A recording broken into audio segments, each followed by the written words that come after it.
Guys, may papakita lang ako sa inyo.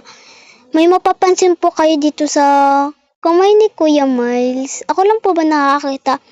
As in, promise po. Tuwing nakikita ko talaga to, ayun talaga napapansin ko yung kamay ni Kuya Miles. Tignan nyo guys ha.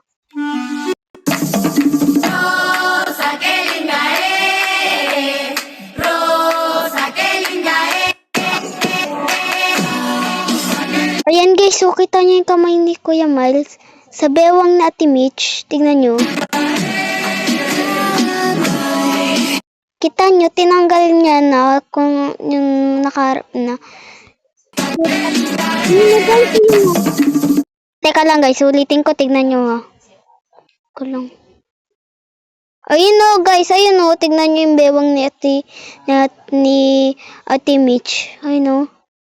Nakahawak siya.